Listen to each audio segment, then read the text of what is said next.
Lars, seorang lelaki bangsawan Belanda yang mencintai dan menghormati penduduk pribumi, dia dan keluarga Dietrich selalu memperlakukan penduduk pribumi dengan baik dan setara, meskipun perilaku itu kerap mendapat kritik dari orang-orang sebangsanya.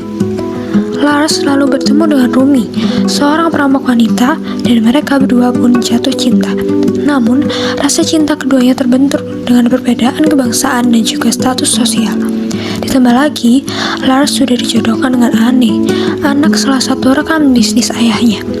Pada awal pertemuan dengan Rumi, ia cuek dan tidak peduli kepada Lars. Tetapi pada akhirnya Rumi luluh juga dengan kehadiran Lars.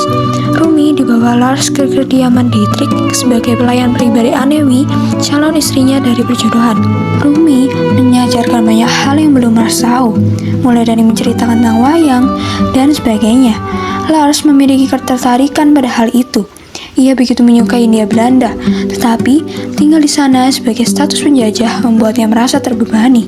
Ia bingung dengan perasaannya kepada Rumi, dan banyaknya pertanyaan di benak Lars.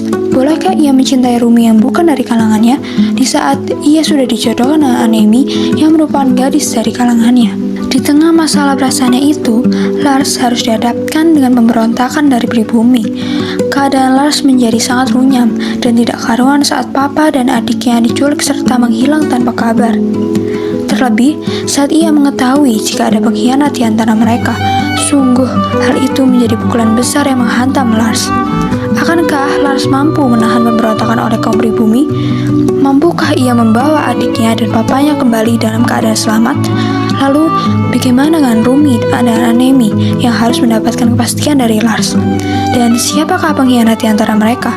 Dari tanah bangsawan, cerita ini dimulai dan di sanalah pula ia berakhir. Novel ini berjudul Tanah Bangsawan, karya Veliana Nur, yang diterbitkan oleh Media Kata tahun 2022 yang memiliki genre sejarah dan romansa. Novel ini menampilkan hubungan cinta segitiga rumit dan dramatis antara Lars, Rumi, dan Anne. Konflik keluarga yang dibalut dengan latar sejarah kolonial Belanda pada tahun 1798 di Hindia Belanda atau Indonesia. Cerita yang dihadirkan menarik, dramatis, dan mengangkat budaya Jawa yang begitu kental, seperti aksara Jawa, tradisi pernikahan adat, hingga kisah wayang. Hal ini memberikan pengalaman membaca yang berbeda dan menambah nilai edukatif dalam cerita.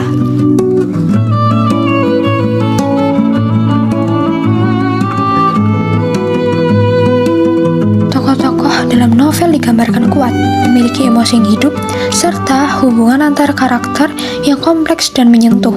Gaya bahasa yang digunakan juga ringan, sehingga mudah dipahami oleh berbagai kalangan pembaca. Selain itu, deskripsi latar yang detail membuat pembaca seolah benar-benar berada dalam suasana masa kolonial dan ikut merasakan konflik nanti yang terjadi. Cerita ini juga menyampaikan pesan moral yang penting, khususnya mengenai keseimbangan antara logika dan perasaan cinta.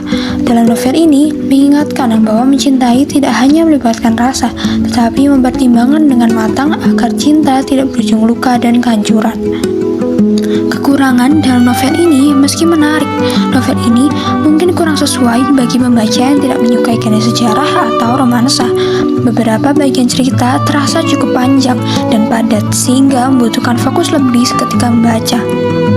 Secara keseluruhan, Tanah Bangsawan merupakan novel yang layak dibaca dan memberikan pengalaman literasi yang kaya. Pembaca tidak hanya mendapatkan cerita romansa, namun juga mendapatkan wawasan sejarah dan budaya Jawa yang mendalam.